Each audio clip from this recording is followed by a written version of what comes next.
Hello and welcome to today's video. Good morning or good whenever you're watching this. Today I wanted to make a little video about maybe like a vlog style video. We're gonna see what happens about how to kind of pick yourself back up.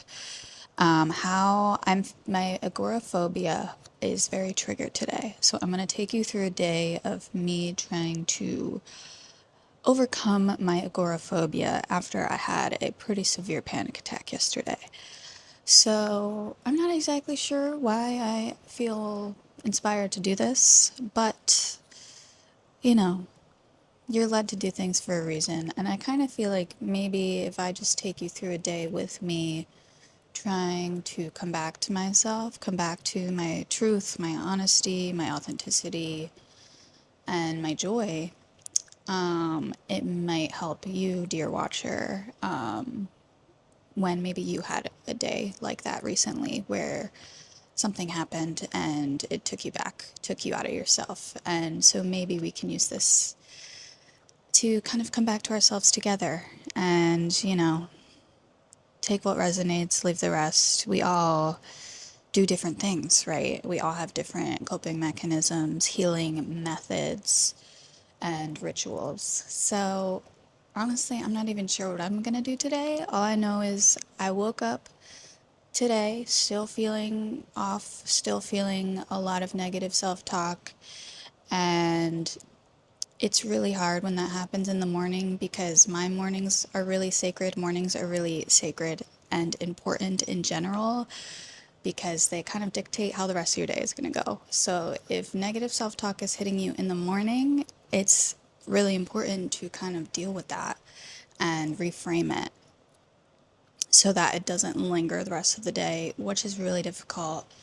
I started today just kind of laying in bed a little longer, doing a Reiki online session on YouTube, and I'm feeling a little bit better. I even when I'm feeling bad, I really try to always stick to, getting out of bed, making my bed, brushing my teeth, washing my face. Like, if I can stick to those things every morning, no matter what, I know I'm at least doing that.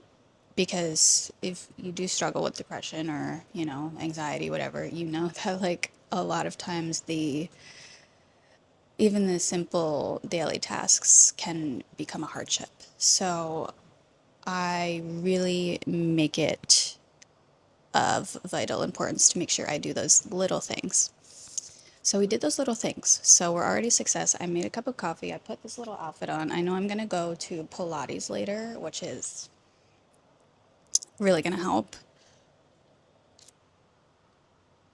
I just spilled coffee on myself, so I should probably talk into the microphone. I just spilled coffee on myself. So, oh, that's so funny. Spilled coffee was one of the synchronicities in a message I posted like last week. But yeah, if you're spilling coffee, you're a bit anxious or rushed or your nervous system is a bit out of whack. So that's where we're at, and that's okay. But yeah, every morning I did my morning tasks, right? And I made my cup of coffee. I actually try to talk to my coffee because it's, made of water. So I have a little coffee ritual. It's not always the same every day, but I sometimes I'll speak like a little spell into the water basin of my Nespresso machine. I love coffee so much. Or I just speak into my coffee cup like, it's something different every morning. But today I was like, today I return to myself, I restore, I realign, I redirect. Something like that. I said something about like I reposition the arrow or like I'm knocking in the arrow into place after I shot and missed. I really like metaphors, in case you haven't noticed that. But yeah, and I always just try to speak gratitude and like, because I love coffee so much. So if I know, like, okay, every morning, like having a cup of coffee, that makes me happy. Like, I always try to do this, but like, especially on the hard days, I'm like, I'm so grateful to be sitting here this morning in my apartment having my cup of coffee. How lovely is that? I actually was doing this morning ritual of every morning I would do these little eye movement exercises for neural reprogramming, and I would also put on these specific affirmations I recorded for myself. And I would do that every morning and night. Actually, I was doing that for like a month, and this week I stopped doing that because I think it's the tricky part with like doing these manifestation exercises is like, are they actually serving you, your highest self, or are they serving your ego? You know what I mean? It could be that I just need a break this week. I need a break to stop focusing on external manifestations and focus on internal healing and self love. It's hard to balance that. And especially when you do struggle with certain things the way I do, I imagine that you do. That's probably why you relate to me.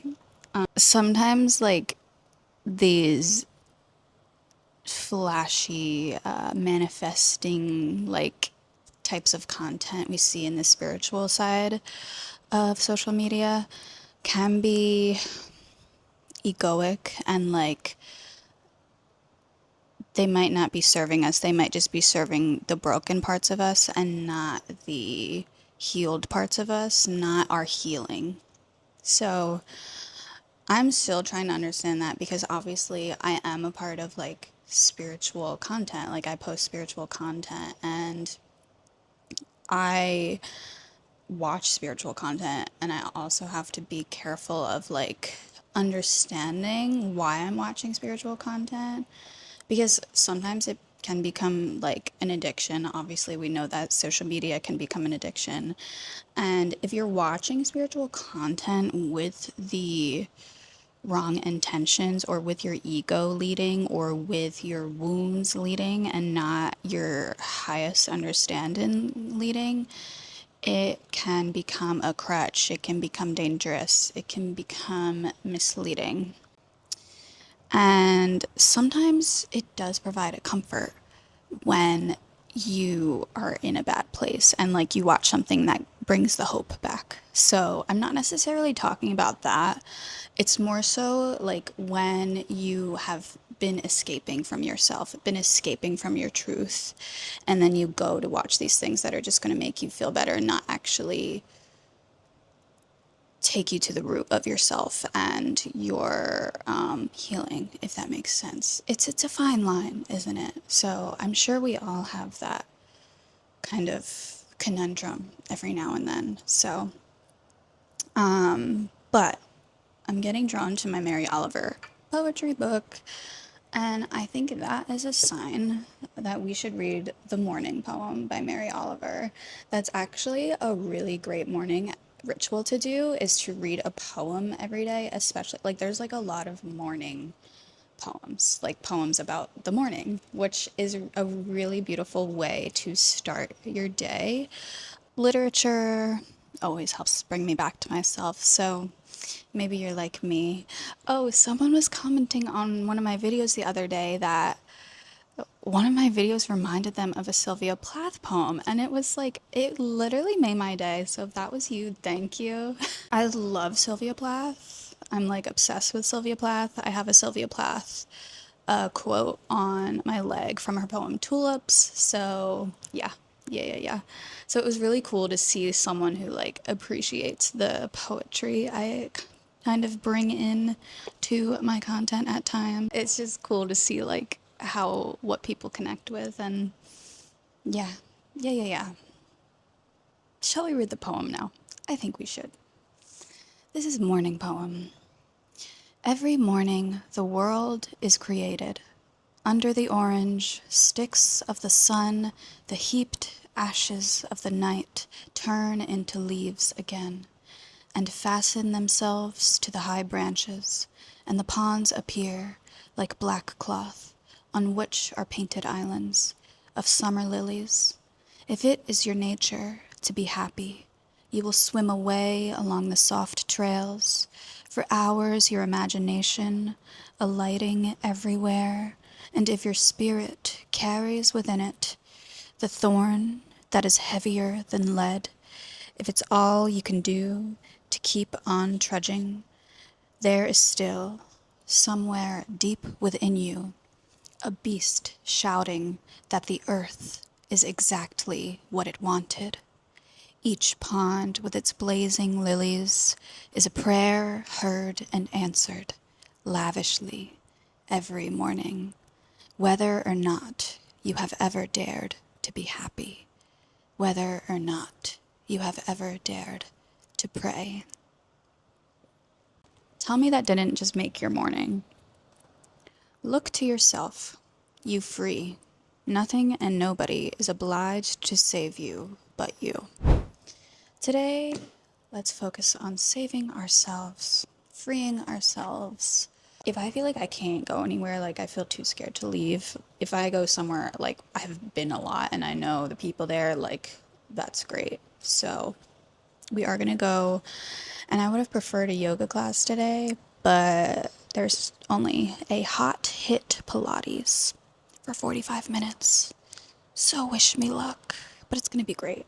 Honestly, like exercise is the one thing, it's like the one area where it's easier to push myself. Honestly, like when I'm struggling with a lot of mental things, like to push myself mentally to do things is harder. So like I'm like, okay, if I can't do anything else, at least I can get a really good workout. And honestly, like when it's a more intense, high energy workout, I try to treat it as like a release of energy. Like when I'm doing my cardio, I'm just like, it's all falling away, you know?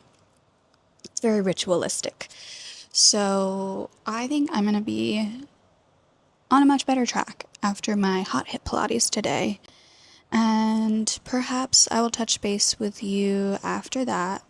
I'm not going to make any plans for after that because I'm not sure if I will want to leave the house after that. We might just be hanging out here. And you know what? That's okay. Sometimes when you are feeling agoraphobic, it's more important to say, I'm allowed to stay home today. I'm allowed to nurture myself today. If I'm having a hard time with leaving the house, sometimes like the worst thing about it is like the anxiety that comes up that you are scared to leave. When I kind of found that it's easier to, not easier, but more important to just tell myself, it's not, there's nothing wrong if I want to stay home today. It's not going to become a thing. It's not going to become like this overwhelming fear, like I have nowhere to go today and I'm going to stay here and I'm going to have a great day here. And it allows you to kind of stop like this cycling of shame about it and like the catastrophizing about it, because like with my agoraphobia, I'm like, oh my God, I'm never going to be able to leave the house again. Like that's the fear that comes up. Like it creates this like just like catastrophizing, right? And if you can treat it as just like, okay, I'm not going to leave the house today. It's not that I can't, it's that I'm choosing to not leave the house today. Tomorrow is a completely new day and we'll see what happens. So, yeah, take it moment by moment. And that's what we're going to do today. Take it moment by moment.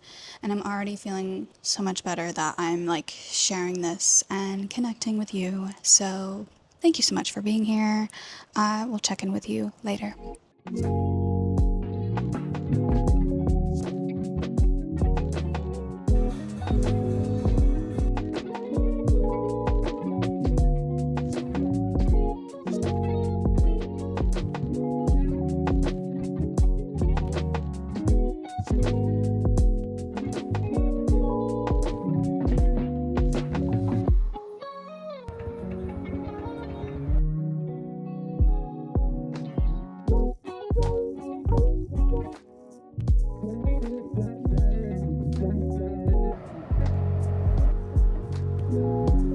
This is the animal card I pulled. Hawk Messenger. Spirit is sending you messages. Open your greater vision to see the signs. Focus on priorities and eliminate distractions. You have a bright future. Let yourself ascend to new heights. A lot of times we hit a bump in the road before we ascend. It's like the arrow I was talking about earlier. You gotta pull it back.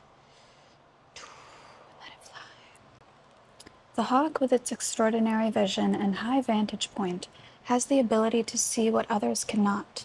Hawks are associated with the realms of the ancient gods. Jupiter and Mercury both had Hawk as their ally. Hawk is often called messenger of the gods. To see a hawk or hear its shrill cry can be a warning to be more aware. Did you hear that? Maybe you didn't hear that, but right as I said, it can be a warning to be more aware. Huge honk out the window. You gotta love it. You gotta love it. Let's carry on. Look to all the details and omens to pause and reflect on what may be amiss. Hawks mate for life, and the pair raises their young in a strong and secure nest. Hawks look out for family. When embroiled in family issues, take flight and breathe the fresh air. Too much emotion can cloud hawks' clear vision. Hawk always means spirit is at hand. Hawk people benefit from focus and sharp observation to guide them to a best outcome. They believe in a bright future because they soar above others and see the way to success in all ventures. Optimism is one of Hawk's virtues. If Hawk calls you, it may be wise to spend some time studying the currents of life and follow where they lead. The wind with its power and direction will be your guide. You can fly and reach the sky. You are stronger than you think, braver than you believe, and wiser than you know. I'm gonna head off to Pilates now. I will touch base with you when I get home. We did the damn thing. We did the Pilates class. I'm sweaty. I feel good. I released some bad energy. And now I'm gonna put on my happy playlist. And you know what? We're gonna have a beautiful mother freaking day.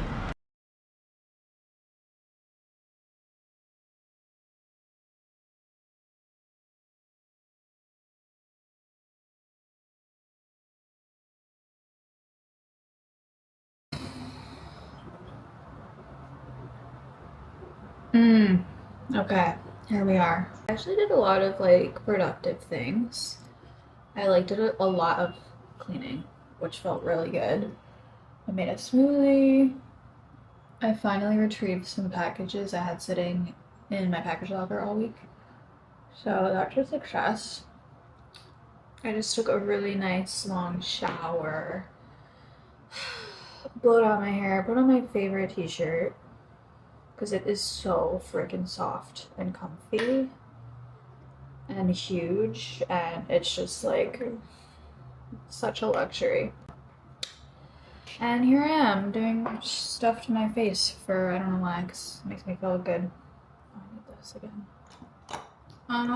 But yeah, here we are. The weather is absolutely beautiful, and I'm kind of feeling a little down because I would love to go out in it. I'm just not feeling up to it at this point. Wow, that made me want to cry. I just don't feel like I can go outside again.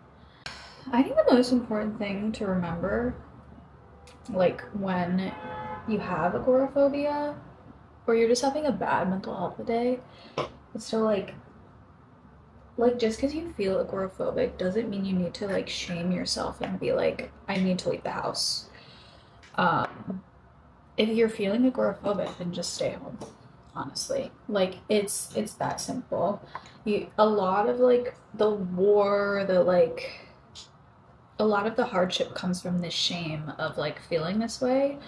But if you're feeling this way, it just means that your nervous system got activated, reactivated, and you need to take care of it. It doesn't mean you need to force yourself to go do things that feel super hard. And you can use your time at home to re-up your energy, re-up your courage, re-up your confidence. There's a lot you can do for yourself at home. I know this well. Cognitive depletion AF. I was gonna make a video on cognitive depletion and how that is kind of the missing link to a lot of mental health treatment, I feel like, because we have these mental issues, mental illness, mental health problems, whatever, and it takes such a toll on your systems, your nervous system, your physical body, your mental, and it leads to such cognitive depletion and just this exhaustion and the way that like your mind can't even work for you. And that's honestly like something we don't always understand is like when I was younger and my mental health was so bad and so many things were happening to me every day. And it was just like I was constantly traumatized by the world. It created this sense of depletion in a way where like I didn't even have access to my full brain. I'm like, I don't have any facts to back this up, but I'm like 99% positive that I was operating with a much lower IQ than I normally have. I don't know, like, I'm curious to look into that now, but it just feels true. Like, especially when I was in the hospital afterwards and I was in therapy afterwards, like, my brain was completely, like, blank. Like, there were so many parts of my brain that I no longer had access to, which is, like, something we don't realize when trauma occurs.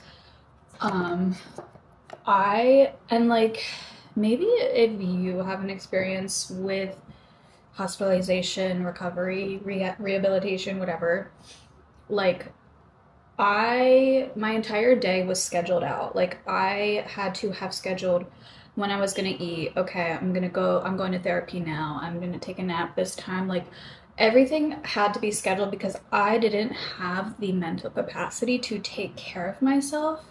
So I needed to like have everything laid out because my brain wasn't working.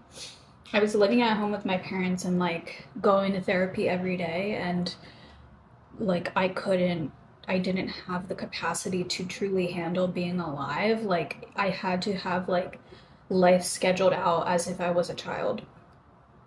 Um God, I'm so freaking tired. Cognitive depletion. If you're interested in hearing more about that topic, let me know.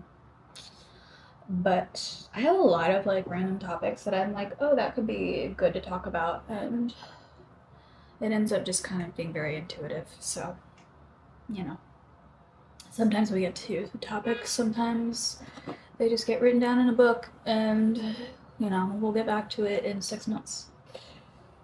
That's just how it be. But yeah, I think the rest of the day I'm like literally just gonna go sit on the couch and I don't know, cry. No, I might actually like read a book, read like a fantasy book or something. I think I just need some escapism. I think my body and my mind are very overwhelmed, and yeah.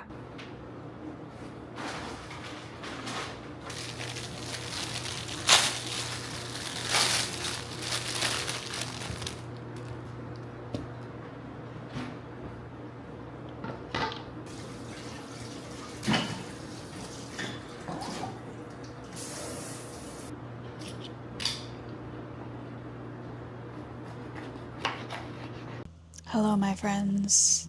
It is about 6:30 p.m. and I'm sitting here basking in the sunlight on my couch, still feeling the exhaustion emotionally, spiritually, physically, but I think I'm gonna read for a bit, just kind of chill out.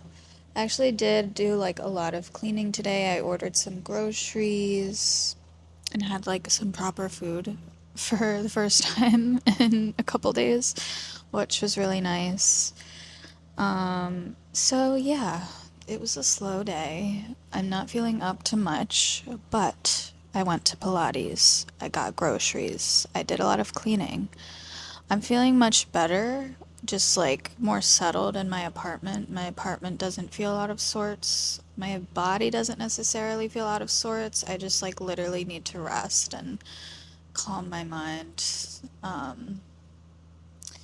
Go with the flow, the cycle. If your body's asking you to be slow, be slow.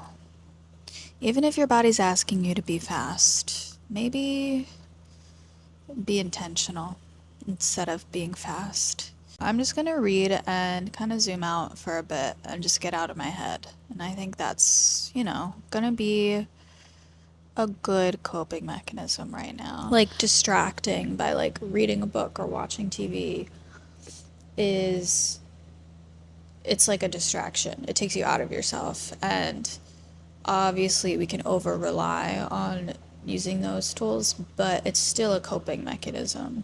As long as you're not like using it as a crutch and you're using it because you realize, mind you, as I'm saying this, I'm like, don't act like you're so perfect. There was like a period of 2 years of my life where I got really into BookTube, and like I saw these people reading so much, and I was like, oh, I'm just gonna read that much. And like, I didn't have a life outside of reading.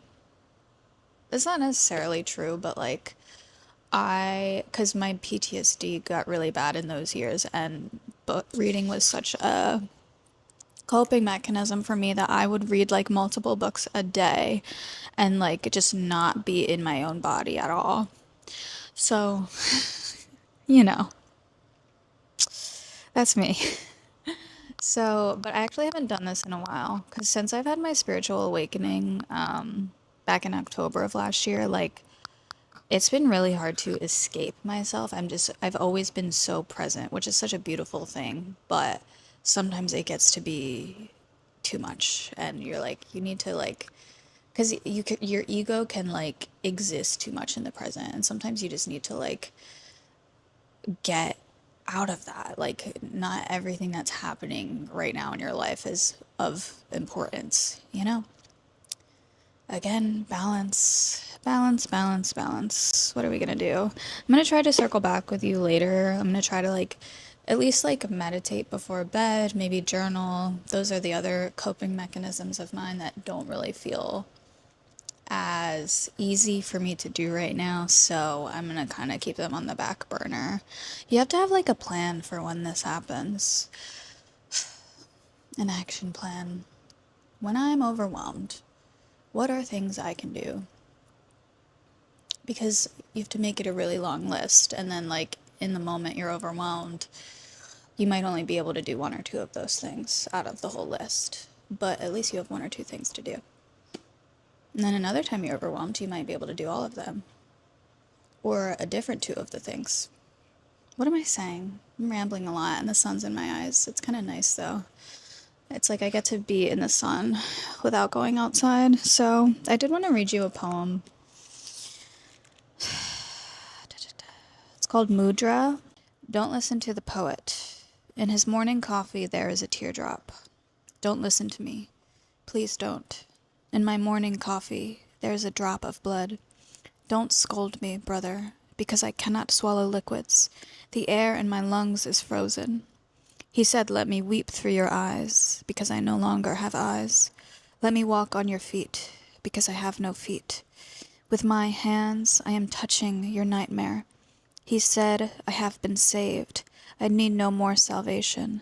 Salvation is for us. My hand on the table. The cosmos remains silent.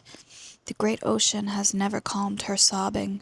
The 5 mountains maintain the original positions of sky and earth. Far above the Milky Way, the secrets of the universe reveal themselves. Yet my right hand is on the table, waiting for humankind to wake up. No, my hand will never turn over on this table, like the half shell balancing on the shore. Like the corpse of a man struck down by a bullet, mountain and river are overthrown, celestial bodies are out, and the great ocean ceases its everlasting murmur.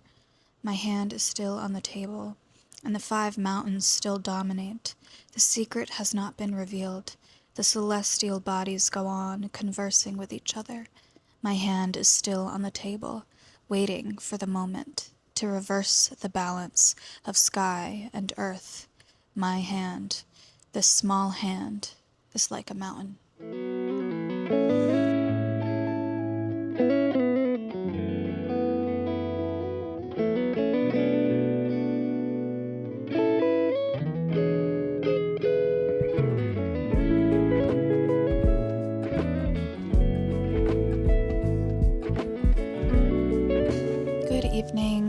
The sun is setting. I did some reading, and now I'm just sitting here on my yoga mat, kind of contemplating my life choices. I feel like some mutism coming on because my words aren't really working. Today was kind of an exercise in talking and releasing, even though I feel really alone and kind of in my own head. So I think this definitely helped with that. This little vlog thing that happened that I don't know if will even work out or be put together, but we did a thing, and that was the goal today, to do some things. And honestly, my apartment is clean. I have groceries. I went to Pilates. My body is, it feels like it has released some negative energy, and now I just need to restore it. So we're getting through it. And to anyone out there who is also going through this, be kind to yourself. Do not rush the process. Just surrender to the process. That's what I'm trying to do. Surrender to the process of restoring. Restore, restore, restore. We can't perform at our best until we are fully restored. And I feel like ever since I've started this creative journey, I like really always want to be at my best because I feel excited about something now. But just because there is a lot of good in your life doesn't mean you're always going to feel good. That is just the nature of all things. Cycles. So we can be grateful for the cycles because the lower we go, the higher we rise. All right, my darling, I think I'm just going to end it here. I love you. I will see you in the next video.